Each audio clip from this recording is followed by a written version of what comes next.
Hey, somebody asked me in the last video I was doing, I was explaining something about a so-called database, right? It was a database of consciousness, which is it's a sort of esoteric idea which you've never read anywhere. Um, so you may be wondering what I'm looking at here. This is from the book. Transcendental Magic, Its Doctrine and Ritual by Eliphas Levi. This is one of those weird pentagram images. You may have seen them before. They look pretty magical. What does it all mean? What is this? What does it all mean? And so it's funny, these kind of like emblems or diagrams, pentagrams, uh, you can look at images like this and not really understand what they mean, and then later, once you have more knowledge, you look at them and you just boom, you get instant sort of knowledge of what it's all about. Now, I mean, generally, there's some things I don't know what it's about here, but the important thing here is the large letters tetragrammaton, right? So that would be here tetragrammaton, right? Tetragrammaton, which is the name of God according to Kabbalah, right? So that would be the Kabbalistic name of God, or one of the names, right? Um, this is quite a good book, by the way. The Magic is Ritual and Doctrine. Eliphas Levi is a really, really smart guy. Um, but the funny thing about this is what the pentagram represents is actually represents the elements.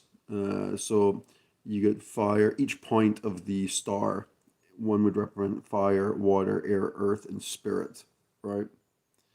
So that's what's actually going on. And then you've got the tetragrammaton around this. Now this often happens with these magical circles or whatever. You're like, what are they actually trying to do here? And the thing is we tend to get caught up in the two-dimensional representation of what is happening. Let me just switch the camera around here. Oh, it worked. Amazing. Yeah. So what happens is we tend to get caught up in the two-dimensional representation of what's happening with the image. And so what happens is because we're looking at it like two-dimensionally, we're thinking, wow, there's a star with a word split into five pieces in each part, right? And but it's actually symbolic. It's symbolic of something else, right? It's symbolic of something else. It's symbolic of what it is, but the problem is we get caught up in the two-dimensional representation rather than what it represents, right? We get caught up in the representation rather than the represented, right? And so what's interesting about this is that the points of the star represent the elements. They represent the elements. And I talk about the elements a lot, right? I talk about them too much. You might say I talk about them too much, right? So the elements uh, represent the components of reality, consciousness as we know it. Now, what tetragrammaton represents is what was supposed to be the significance of tetragrammaton is my understanding of it is that tetragrammaton, meaning four, right? Tetragrammaton means that it's like the fourfold nature of God, right? And that fourfold nature is earth, water, fire, air, and that was represented in Kabbalah with the Hebrew Yod He Vah He, right? So that would be the name of God in Hebrew. So Yod He Vah He, four letters, would be the Tetragrammaton. So that would be which is a word, but it also represents four letters, four letters which form a word. And this is an important thing because what that means is that it's like different ways of looking at the same thing, right? So one way of looking at God is like, okay, is God. And the other way of looking at it is, no, it's actually made up of four distinct elements, right? Um, yeah, and there's the pentagram's got five elements, but the spirit is kind of like rules over the other four, right? Right. So often the spirit's described as Akasha, and those four elements emerge from the Akasha or emerge from God. Emerge, but emerge is a tricky word because is it emerging? I mean, what is the relationship actually? So the interesting thing about this mnemonic or this diagram which I was showing is that I do a lot of meditation on the elements, right? And one of the things that often happens is as I'm moving through different elements, and the elements represent states of consciousness. This is commonly known as vibrational states. I often say it's better to think of it as viscosities rather than vibration, because viscosity includes the idea of resistance to the movement. So anyway, what happens though? Often what happens is as you move through consciousness, moving through the elements, uh, you become aware that the elements, there are these conscious things, but they exist inside of something. They exist inside of some kind of space. Now, the way I've usually thought about that is I think of that space as Shiva, right? And the way I think about it, because I tend to think about things more in a sort of Hindu context, is that I think of Shiva as the space in which the elements manifest, and the elements are Shakti, right? So that's basically the way I think about it. I think of Shakti is the manifestation uh, of consciousness into the physical realm, manifested through the elements, but it still exists inside of Shiva, right? But there's a relationship between those two.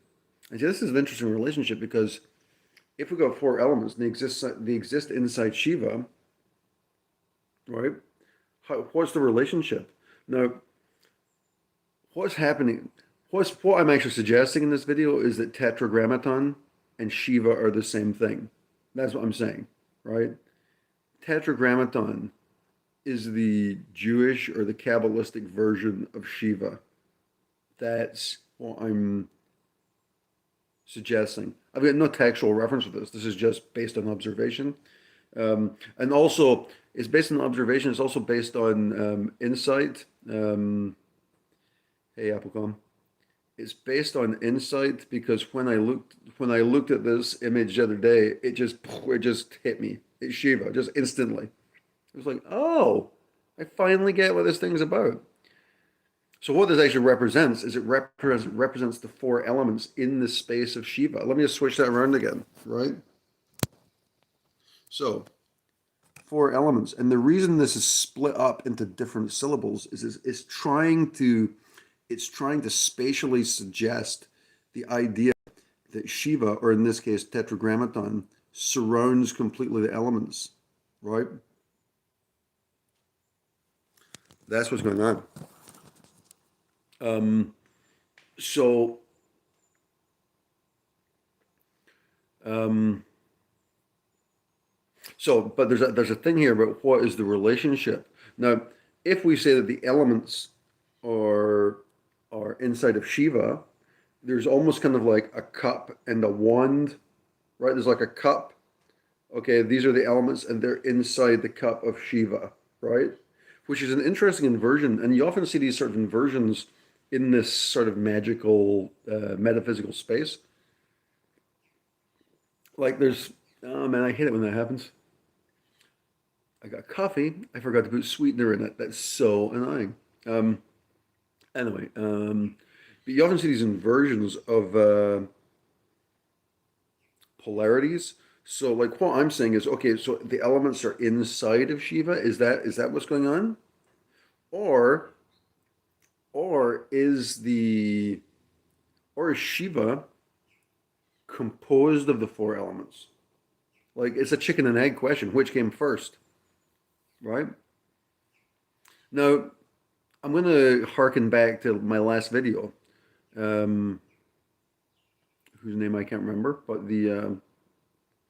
somebody had asked me for a clarification. In that video, I was talking about how that by by being mindful, we sort of create some kind of database, right? There's a certain database we create, and I explained in that video that one of the techniques I use for meditation is I'll use like a sort of hierarchical system of hierarchical system of noting consciousness. So, for example, I'll and this it's kind of like vipassana, but not really. It can be, right. It can be. I'm going to talk about vipassana in a second too. But like the idea here is like what you do is you'll think about like each knuckle in a finger, right? And then you'll say, okay, it's a knuckle, it's a knuckle, a knuckle. Then you say, no, it's a finger. So what I'm doing is I'm moving between different forms of awareness. I'm aware of the finger as knuckles. I'm aware of it as a sheath of skin with muscles inside it. I'm also aware of it as a finger, right? And I'll do that with all the fingers. Then after I do all the fingers going through each knuckle, then I'll become aware of all the fingers as a group of fingers. So like I've said in another video, now there's 3 levels of hierarchical awareness: knuckle, finger, group of fingers. Then I'll go to the hand, and then the arm. So what I've got is I've got like a recursive like 5 levels of awareness of the hand, which seems like, dude, what are you doing? This seems like a complete waste of time. Why would you waste your time noting features about your fingers? Well, there's a couple of reasons. One is noting is like the number one practice of Buddhism generally. So if you read Mastering the Core Teachings of the Buddha by Daniel Ingram, he basically says most of it, he's an arahat, which is like the highest level of Buddhist you can be before you become a Buddha.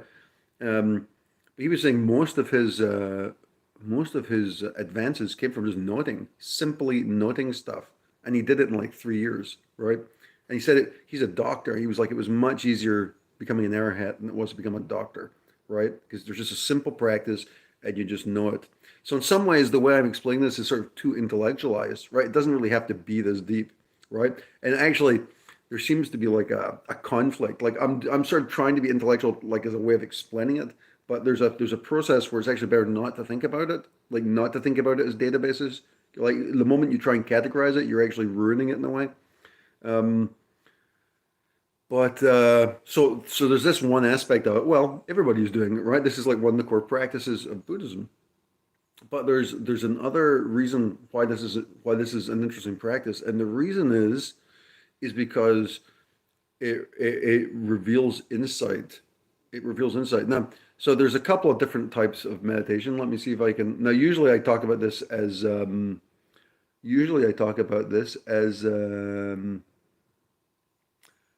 concentration and insight meditation, right? I'm trying to find the real name of it here, but I can't see it. So okay, concentration and insight. So if you're doing meditation, you might just focus on the finger and nothing else, right? Nothing else. Finger, finger, finger, and you're focused, right?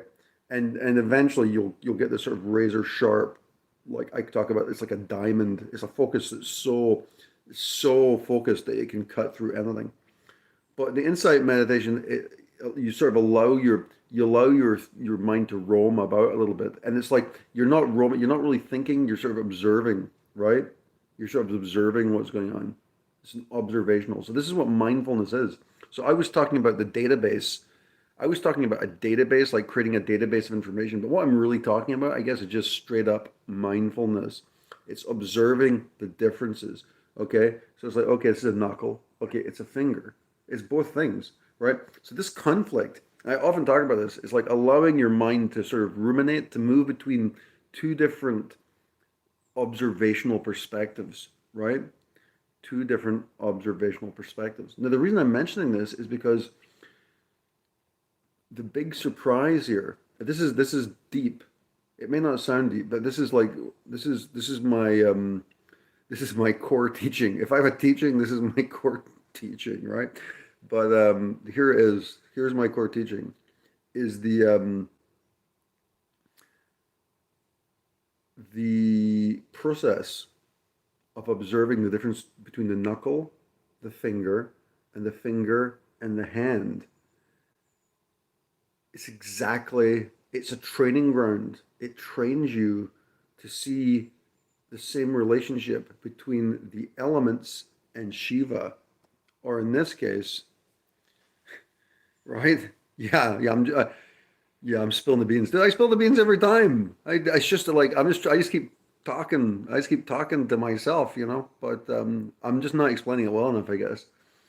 Um, but yeah. So here's the thing: is that relationship between the knuckle and the finger and the hand is the same relationship that you will observe between the elements and Shiva or tetragrammaton, right? So what I'm saying is like the process of insight is the same thing, right? So what happens is like the idea of moving your consciousness between, okay, it's a knuckle, no, it's a finger, no, it's a finger, no, it's a hand, no, it's an arm. What is it? Like what is the relationship? And what you do is you allow your mind to, there's like a tension between those identifications, right? Now, this is what the big deal is with meditation is like, okay, it's I mean, this is one of the big principles of Buddhism is non-identification. Like it's not identifying with the body, right? So when you allow your mind to move between these different identifications, okay, I'm a knuckle. I'm a knuckle. I'm not a knuckle, but there's a knuckle, right? No, it's a finger. Is it a finger? Am I the finger? Right? But like, so what you do is the mindfulness is sort of just observing these contradictions, right? How can it be all of these? Which is it, right? Which is it? And this is the same thing with the elements, right? Which is it? And this is also another thing, like the elements are inside of Shiva. Are they? Are they inside of Shiva? Because when you think of Shiva, I usually think of Shiva as like the masculine force and the feminine force of the elements being the cup. But the elements are inside of Shiva. Are they? Or the inside of the cup? Which is it? These kind of dichotomies create don't they appear to have tension, right? Because the mind can't understand what's happening. They probably don't have any tension, but to the mind perceives tension because it's like, what's going on, right? Is Shiva penetrating? Because this is one of the things too, is like, form is created. Because this is discussed in a bunch of different books about this, is like what they say is that the elements are emitted from spirit, right? So that gives you the idea that okay, the parent object here is spirit and the elements emerge from that. But then after that, they talk about, well, you get pure form, but the pure form is so beautiful that spirit wants to enter into it, right? So it's almost like what it is actually, it's the Ouroboros, right? You know the Ouroboros? That's it's the snake who eats his own tail, right? That's what it represents, right? It represents the idea that form emerges and spirit enters, then it emerges, then it enters. It's an eternal recursion of chicken and egg possibilities, right? And so this is what happens. Like some of those Zen, in Zen Buddhism, they've got a lot of like I don't know what they call them. They're like parable. They're not parables. There's a name for this, but they'll make you think about things like what is the sound of one hand clapping, right? Why would you think about that? But this is one of the things you're supposed to contemplate. What is the sound of one hand clapping, right? And the reason you contemplate it is because the paradox forces your mind into a place of tension, right? And that tension, if you just observe it and try and like, what is it? That contradiction has energy inside of it. It has information. It has insight inside of it, right? And so something as stupid as saying, no, this is my knuckle. No, it's my finger. Just something that dumb actually is the key to the universe. That's the key to the universe right there, because it trains your mind to ruminate. Rumination. I mean, I think of mindfulness. I think of it kind of as rumination. I think mostly mindfulness is thought of as observation. Now I've got this great book. It's called The Essentials of Insight Meditation Practice. It's from a bunch of books I downloaded, which are supposedly original Vipassana texts. Who wrote this? Hold on a second. Let me just see. Who the heck wrote this? Um, it looks the part. Page down. What's going on? Page down. Yeah, the problem is I've got my telephone on top of the keyboard, so that's not helping. Hold on a second. I'm trying to get a title page here so I can speak authoritatively, but I don't think it's going to happen, people. Yeah, well, it's not going to happen. Anyway, but it's one of those. It's like an original Vipassana text. So I'm just going to read. So this book, because we commonly think of meditation. Okay, it's meditation upon the breath, right? But clearly, it goes beyond that. So this book's got a whole bunch of different practices, including mindfulness of the body, mindfulness of the feelings, mindfulness of consciousness and mental objects, right? So this is one of the things I'm talking about is like at one level, what I'm doing is I'm thinking, okay, I'm mindful of the body. I'm thinking about these different parts. Now I do various layers to this. So I don't just think about the knuckles and the finger. Then I'll move into the bone marrow, which I'll do visualizations on the bone marrow, right? So I'm moving from the physical to the etheric or consciousness or mental objects. I'm using a mental object too. So what happens is as you move between these different states of awareness, right? And I actually think the transition from the physical to the mental objects or to the imaginative objects is one of the most important ones because that's in some ways that's actually like transubstantiation. That's like moving from the elements to Shiva, right? So that particular jump from physical to imaginative um, and following, being mindful of how that transition happens. Oh, dude, listen to me. You can go back and forth. You can watch that transition all day. You can watch it for hours. It's unbelievable because there's a quality to it. It's got a quality. Now, what generally happens is you move from imagination to the body, and you're not watching what's happening. Watch it. It's unbelievable what's happening. Now, I've got this theory, which is probably completely wrong. Man, I really want coffee, but I want sweetener in my coffee. Give me 2 minutes, because I'm not going to enjoy this. I can see it. It's right here. Hold on a second. Let me just try and get this one second. Okay, I'm back. That was easy. Um, what was I going to talk about? Yeah. So my theory is this: is that I got this new telephone which I'm using right now. It's not very fancy, but the telephone does have it does have slow motion. Finally, a telephone with slow motion camera. It does 240 frames per second slow motion. That's like really slow, right? Sweetener, coffee. I've got the Nescafe Sumatra. You may not know that Nescafe has these like fancy brands. It's like instant Sumatra. It's actually quite good. It's funny. I bought some Juan Valdez coffee. That's like really good coffee. That's like better than Starbucks crap. It's really good coffee. But they've got this one. I got a pound of coffee from Juan Valdez, and it's like 16,000 pesos. It's like 25. It's sweetener, but it's stevia. Um, the Juan Valdez is like 25 bucks a pound or whatever, right? Really expensive. And so I made it. It's very good coffee. But I gotta tell you, the Nescafe, it's not that much different. It's almost as good, and it's like $3. So there you go. Why spend the money? Anyway, getting back to my theory, I got this telephone with the 240 frames per second, right? And so what's interesting is you can capture everything in slow motion, right? So what that means is the shutter of the camera is firing 240, yeah, 240 times. Yeah, I'm getting old, man. 240 times per second, right? That's how fast and it's easy with these cameras to do it because it's a digital shutter, right? So it can just can do it, right? No sweat. Um, but the amazing thing is everything goes into really slow motion, right?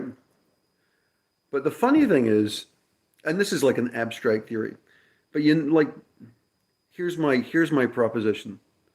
What is what is the refresh rate of reality? What's the refresh rate of reality? What is it? How fast does the shutter have to go before I start catching the frames in between the creation of reality? A million? A trillion? My my hypothesis is that reality maybe it's infinitely fast, and maybe it's based on some kind of quantum theory, right? Like maybe it's like if I do have a camera of a trillion frames per second, it will, reality will just, because consciousness is infinite, it can change instantly. You won't be able to catch it out, right? There are no glitches. Sorry, Matrix, right? The Matrix is glitch free, maybe, or maybe it's not, right? And maybe if you do catch a glitch, like some people think deja vu is a glitch. That was one of the theories of the Matrix, the film, right? But so maybe if you do catch a glitch, you don't even recognize it as a glitch because what I'm saying is you're trying to, it's like a refresh rate, but the refresh rate, it's not like a camera. It's not like if you do notice something, it's not going to be visual, right? It might be visual, but what it'll actually be, it'll be a change in consciousness, right? Because we're not like the visual representation is just a very simple aspect, right? It's like it's one small part of one of the elements, right? But if you're talking about reality, you're talking about something change the whole structure of the universe, right? If you were able to catch that. Um, wow, I'm way off topic. What was I trying to get to here? Elements. Yeah, so yeah, man, I hate it when that happens. It was the coffee. It took me off my core discussion here. Let me take a drink. Man, that's good coffee. Mm. Um, uh, what's that from? That's from a film, right? That's from Pulp Fiction. That's when Mr. Wolf shows up to clean up the dead bodies. Hmm, it's good coffee. Yeah. So the refresh rate of reality. Bum, bum, bum, bum, bum. Okay, I kind of lost my point. So I'm gonna take a strategic move back to my original discussion, and this will come back to me in a couple of seconds. The original discussion was the mindfulness of objects, right? And oh yeah, I know. I was actually heading towards this. So what is mindfulness? Now, what I was saying is in my last video, I was talking about what's going on here. This is really funny. I got this book open, which I'm about. Here we go. Um, which I wanted to talk about because it's because I was talking about a database, right? And somebody, Deborah on the group was saying, "What are you talking about? A database? I never heard that before." And so, Bindu, yeah, I'll get the Bindu. Yeah, remind me of a Bindu in a second. Yeah, let me just talk about this mindfulness thing first. Is the so yeah, I was talking. Man, this is annoying.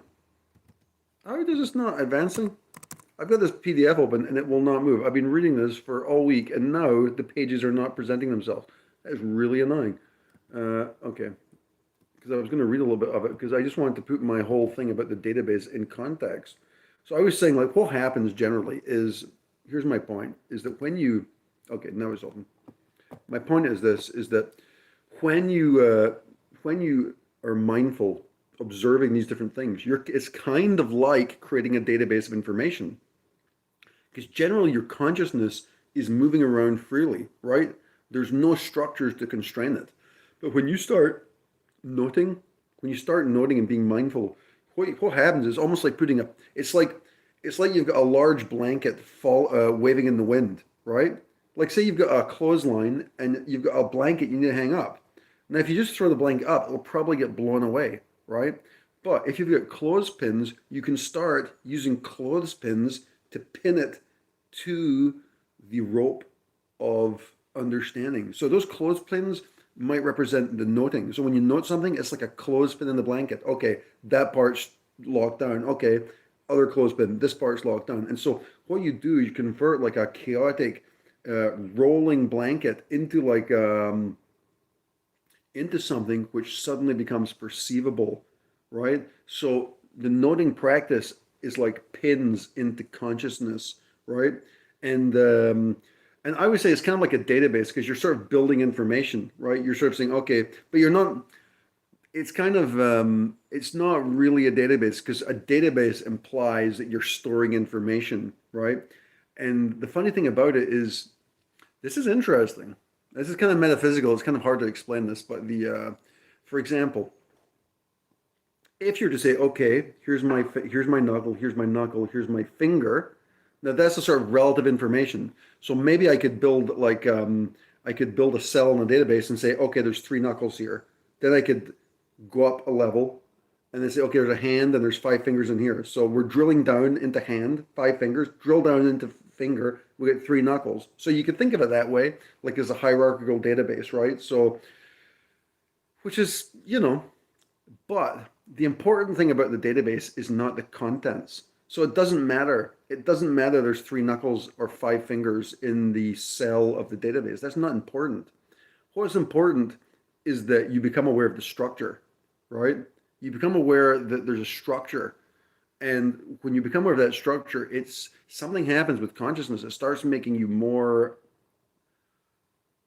it makes you aware of consciousness itself, right? And that seems to be the objective, is to become aware of consciousness itself.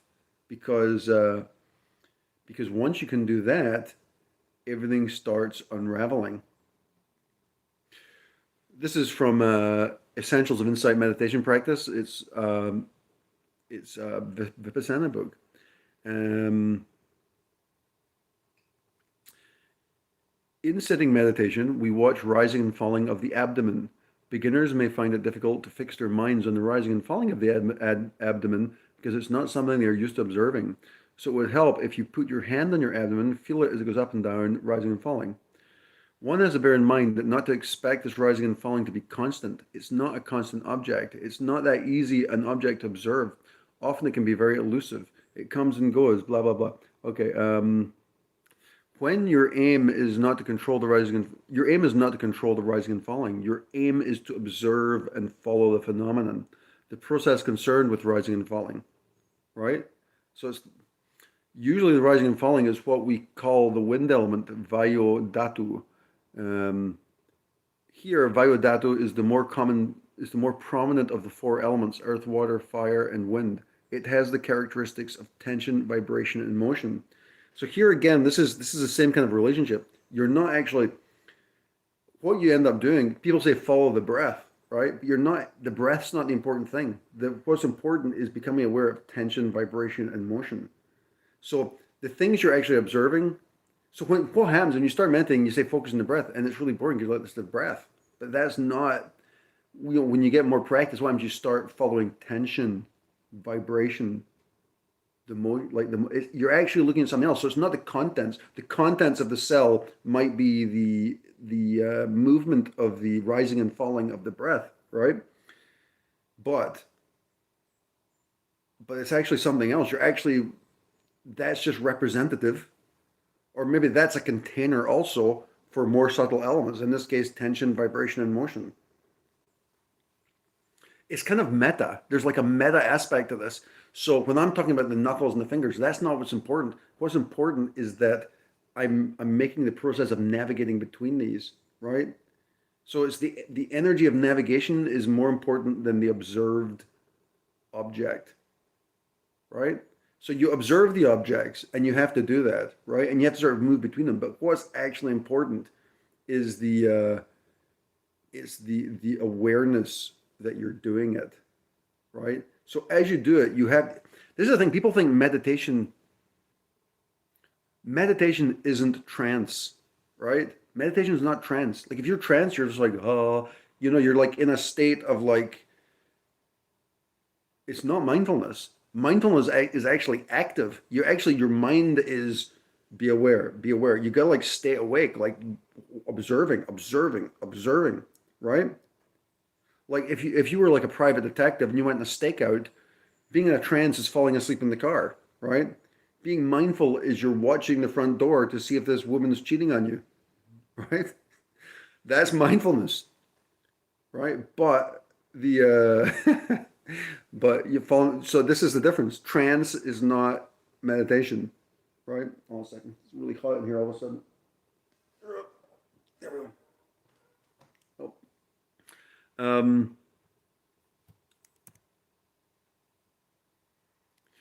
Next part here, perceiving reality, same book. The main thing is to have mindfulness to perceive these things. It, this is talking about the breath and the motion and the vibration. The main thing is to have mindfulness to perceive these things. It may be of help if you grip your hands very tightly, produce some kind of tension there. Putting aside the idea of the hand, you note how the tension is. See, what they're saying is here, you do this with the hands, right? But you're not actually thinking about the hands, you're thinking about the tension, right? So what's happening is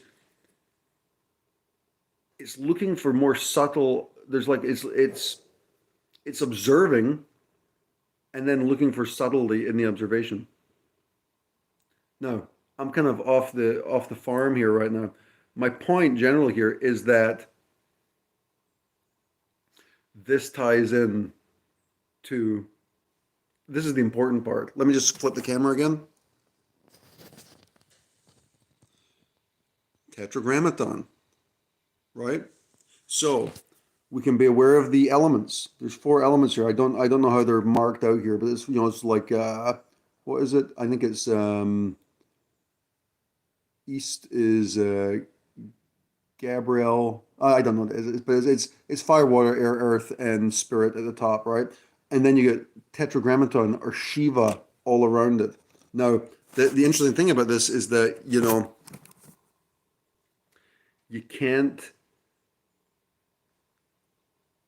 what happens is eventually when you start focusing on the, well, like the book here says, the meditation book says here, I mean, it actually says this. It says that when you focus on the rising and falling of the breath, you're actually focusing on one of the prominent of the 4 elements of earth, water, fire, and wind. So what they're actually saying is when you perceive the rising and the falling of the breath, you can actually observe the 4 elements in that. Now, oftentimes the wind element is like with the motion, perceived changes in motion, right? So that would be like, it's almost like it's like the way they discuss it is like the wind is viewed as motion through time, right? So it's not really wind, it's the sense of motion through time. That's what the wind element is in the Vipassana practice, right? Which is a very physically oriented understanding of wind. Now, you see, this is new to me because I've always just focused on the etheric and imaginative aspects of these elements. But it's really, really interesting. It's really interesting in a couple of ways. One of the ways it's really interesting is because, like, I've been really getting into this, and what I realized is the other day is, like, I've got a very piercing consciousness. Like when my concentration is focused, I can pierce through anything. Now, I'm not saying that's because I'm like a great meditator. I'm saying that something happened from doing all that ayahuasca where it completely opened me up, right? It's just like it's opened me up. So I don't even have to focus that much, right? Plus I found a great meditation object, which is completely, you just don't lose track of it ever.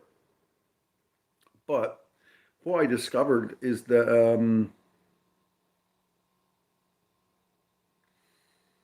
what I discovered first of all a couple of years ago is that when you meditate on the elements, because what happens is when you start thinking about like the knuckle and the finger, eventually what happens, there's a process and you start thinking about the elements too, right? You start thinking about the elements. This goes back to Franz Bardon, because Franz Bardon speaks about inhaling air. You imagine that the air you're breathing is the elements. So you inhale elements into your joints is what you do, right? So what happens when you start doing that, you start becoming aware of the elements. And as you do it on the etheric level, from the imaginative level, you start becoming aware of the interaction of the elements. Like the earth really has a different feel than water. It's got a different feel. It's a different thing, right? And as you become aware of these differences, Now, the funny thing is the difference between the knuckles and the finger is the same difference you might find between water and earth, right? There's a difference in perceptive quality. You have to move your skill of observation to a different level, right? And that's how you start noticing the difference. So this little stupid finger exercise is a training ground for something massive, right? So you start becoming aware of how to move your consciousness, and then you can move your consciousness from the earth into the water element, and then from water to fire, and all of a sudden it opens up, and then all of a sudden you find yourself moving between these different layers of consciousness, like, wow, this is amazing. And then one day you'll think of Shiva. I think that was how my first evocation of Shiva happened. Like I was moving around the elements, I'm like, wow, and I was like Shiva, and I'm like, because I started thinking like, well, where are these elements? Where? And I was like, well, they're all, because the elements represent Shakti. I'm like, okay, I'm like, so they exist inside of Shiva. And the moment I said it, evocation. Unbelievable. This is how you know it's true, right? I mean, it's as true as you can get. It really is kind of like a science because like the moment you put two and two together, like when you see the truth, shit happens. Like shit just emerges, and you're like, holy fuck, what did I just do? It's like I unlocked the door, right? I discovered the key of consciousness, right? The key of consciousness is to be conscious of consciousness, right? It's the Ouroboros. You have to be conscious of consciousness, and it starts from being mindful of something really goofy. Oh yeah. So the other thing I was going to say is this is the interesting thing. So when I did that evocation of Shiva, holy shit, that's the secret of the universe, I thought. And in some ways it is, but I think this is a multi-layered process.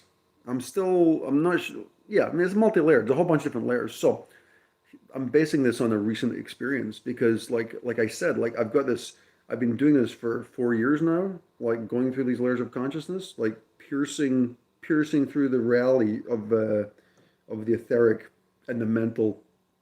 But I've been doing this. I've been doing this like Vipassana style thing, where I'm focusing purely on the physical, and trying to start associating elements because what happens now is okay, the movement, the observations I have of the fingers, okay, I can feel different parts. Like I'll sit here right now, I'm gonna move my fingers if I feel a sensation in them.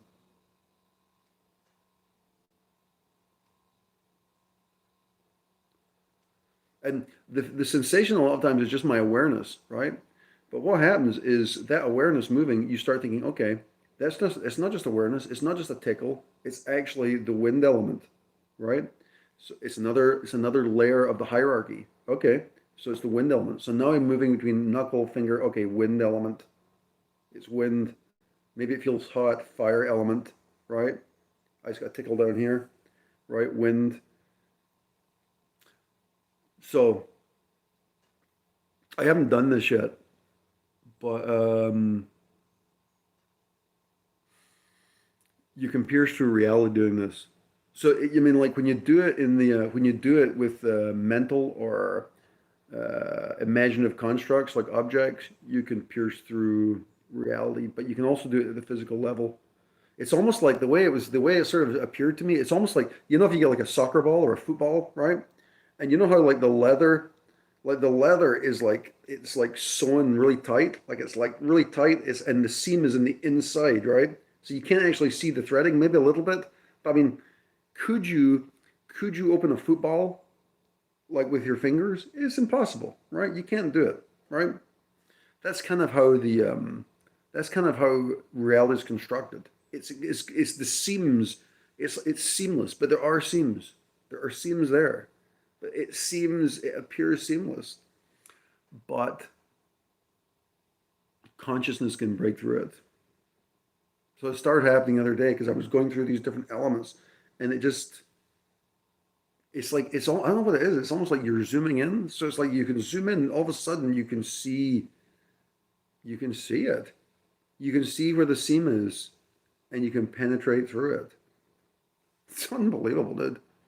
So I pulled back. I mean, I started doing it the other day, and I was like, well, this is a big deal, man. I might just pull back, because a lot of the stuff, like when you get up to the frontier, it's always good to pull back, think about it, think about it a little bit, and give yourself time to come to terms. Seems with an A. Seems. Uh, oh yeah, you were talking about the Bindu. Change of subject, I guess. The Bindu is like a big secret. I don't know much about it. Hilmar, the Icelandic guy I speak to, he talks about it a lot. He reckons that was one of the big moments in his awakening when he opened the Bindu. Now, the one thing about Hilmar is uh, he does a shitload of monatomic gold. In fact, I think most of his awakening probably came from monatomic gold. Actually, maybe not all of it because he was already psychic. He was born like psychic, you know. But he does a lot of monatomic gold. So anyway, one day after doing monatomic gold, he had a major awakening. He's had a whole bunch of awakenings, right? A whole bunch of them. Some of them crazy, but one of the big ones was the Bindu and the what is it he talks about? There's like a divine fluid which is released. Like it's not really a fluid, but it's like this divine fluid which flows from divinity, and I believe like the aperture is through Bindu, right? Now, I don't have a lot of experience. I've got a little bit of experience with this. Is 3 years ago I was meditating on Bindu. Um, yeah, 3 years ago I was meditating on Bindu, and I was basically just moving energy because it's like at the back of the head. It's like apparently this is what the visual cortex is in the back of the head. So I was just moving energy. So I had a little ball of energy I was imagining, and I was moving it around the back of the head. Oh, I was also moving it like from the crown and back down and back up and back down. And I was doing it in a very playful way. Being playful. Gonna move it down here. Gonna move it up. Gonna move it down. Right? Gonna move it up. Gonna move it down. And being playful, but at the same time observing, mindfully observing what's happening. What are the sensations like? And there's something about this divine fluid, man. When the divine fluid, yeah, the mustard seed and the RH, what's RHCP? Uh, yeah, but the mustard seed is a good one because what it is it's really small. And this is what I'm saying is like the more you practice on these meditative objects, it seems like you're zooming in on stuff, right? I was saying that just like it's almost like you're zooming into the seams and you can see it. It's the same thing with the Bindu. It's like invisible. It's there, but it's like tiny or something. Ah, Red Hot Chili Peppers, right? So what? So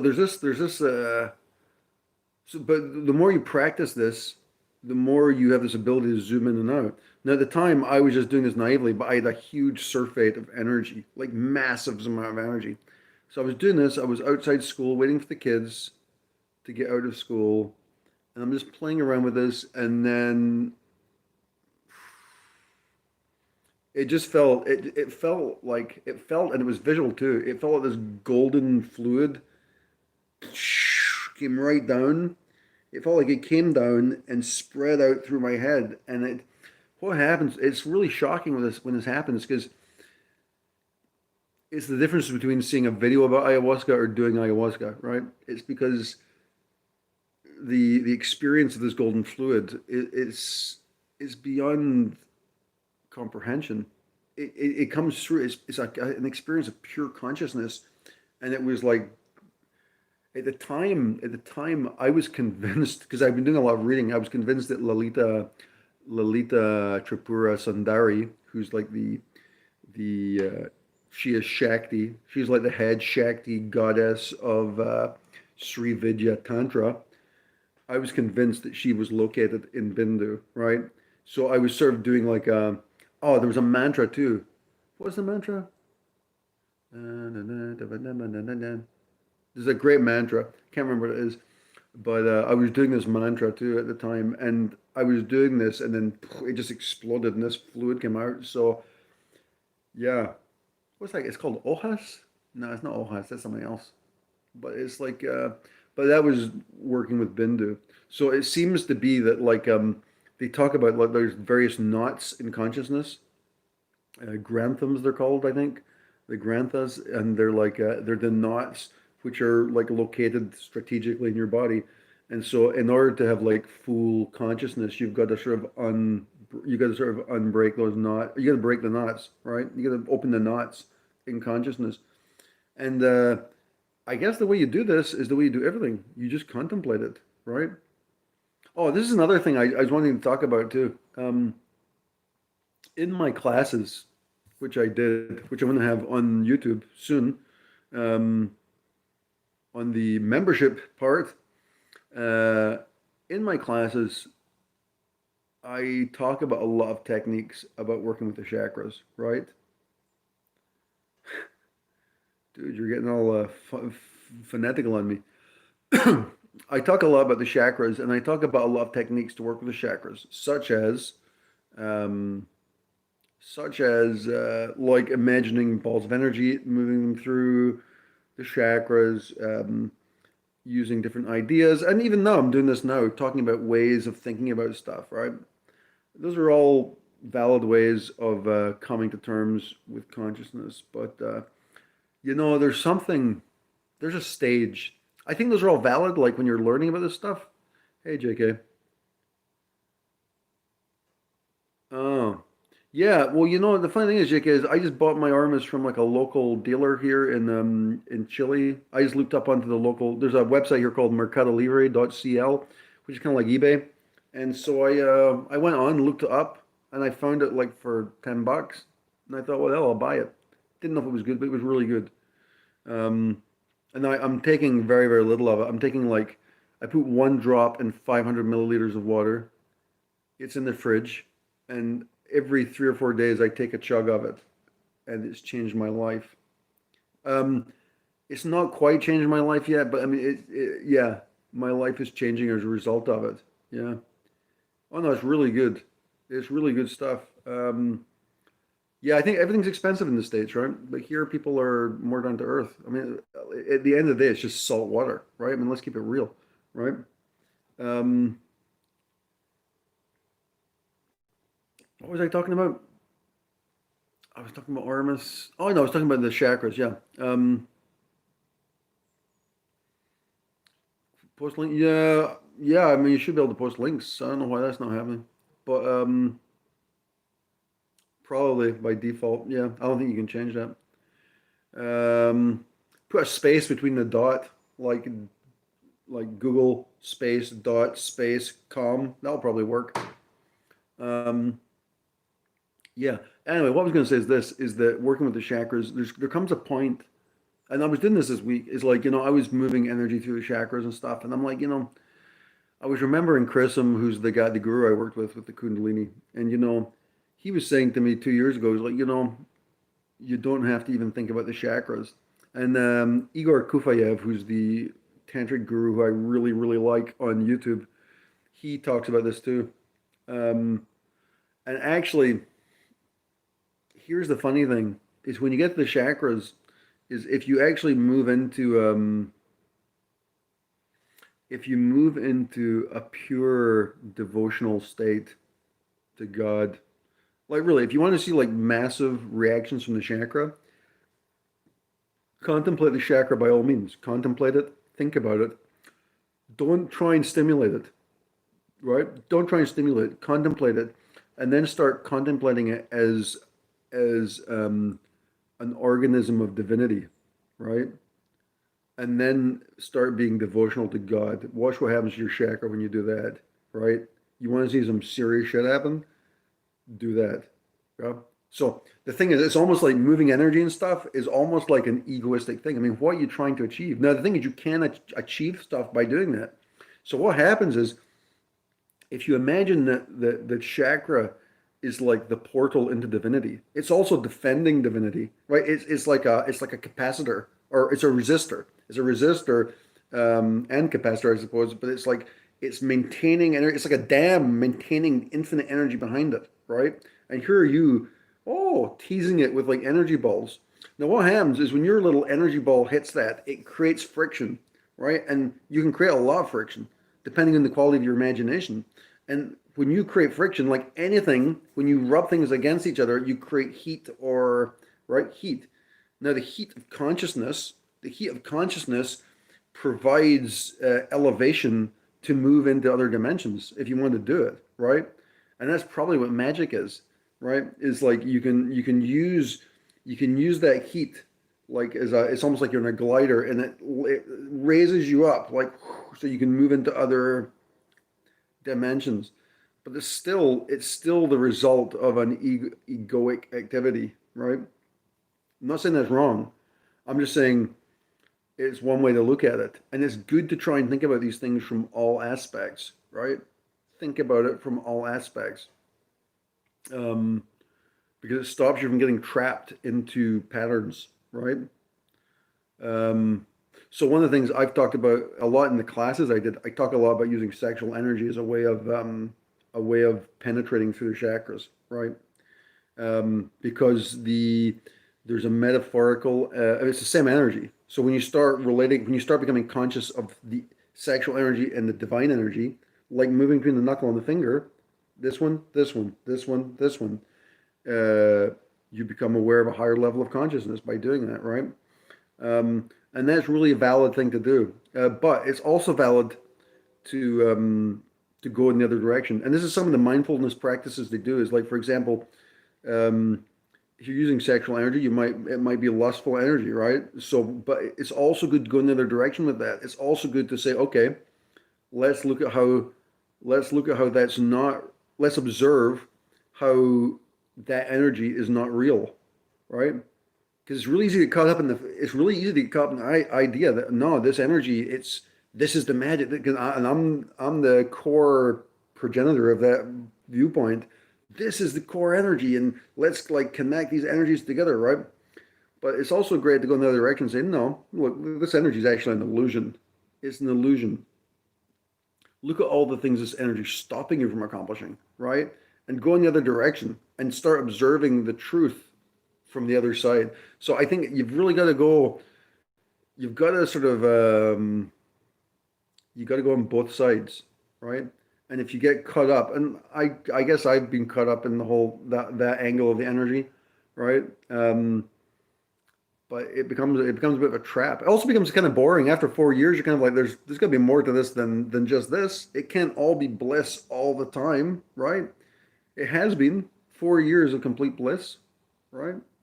Crazy.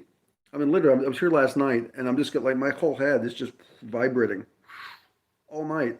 Crazy, unstoppable. Um.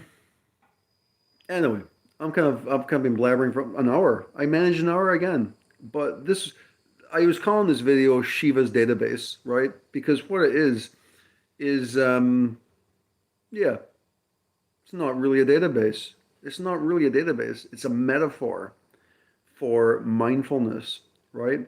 And it's not the contents of the database which are important. It's not important to be conscious of my finger or my knuckle. It's important to be conscious of the fact that I can change awareness that way, right? It's meta, right? And then move to the fingers, then move to no, the wind element. The feelings of itching aren't itches. They're part of the wind element moving through time, right?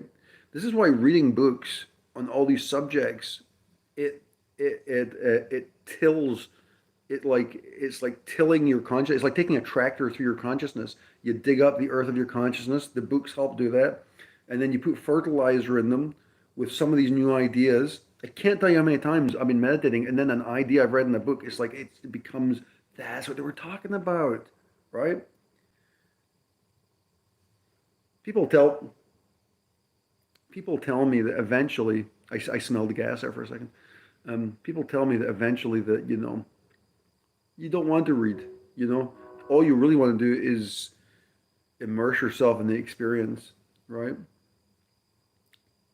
I still enjoy the reading though, but people also say this. I think Chrism says this is that what happens is people are meditating and they're on this journey looking for God, and they're searching and they're penetrating into consciousness, but there comes a time, and what happens is all of a sudden God starts looking for you because you're sort of looking for God and you can't find it, but then eventually you penetrate deep enough, and all of a sudden you get noticed, and all of a sudden God starts coming for you. And then what happens typically is people start running away. I don't want it, right? I think that's kind of going on with me now. Is like it's starting, it's turned around. It's coming in another direction, right? And I'm basing it on the fact that I've got all these. I'm having all these fantasies about like eating organic food and like being really healthy, eliminating all plant medicines, and just being trying to make myself this pristine crystal of purity, like to like a prism of divinity. I'm literally thinking about this stuff like all day long. Still drinking the coffee. I've got some. I got some rapé queued here, but I don't know if I want to take it. I did this the other day. It was fucking horrible. Ugh. So maybe I want to do it because I feel really good right now. Um, anyway, yeah, I'm done for now. Nice chatting, everybody.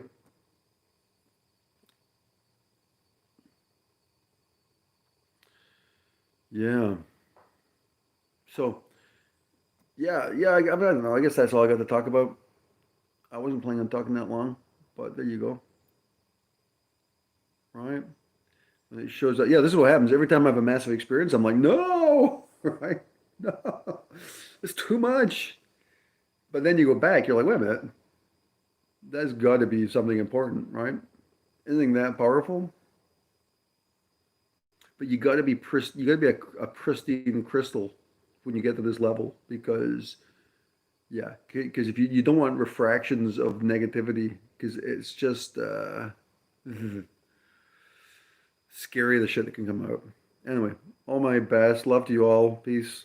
Peace and love. All right. Talk to you later.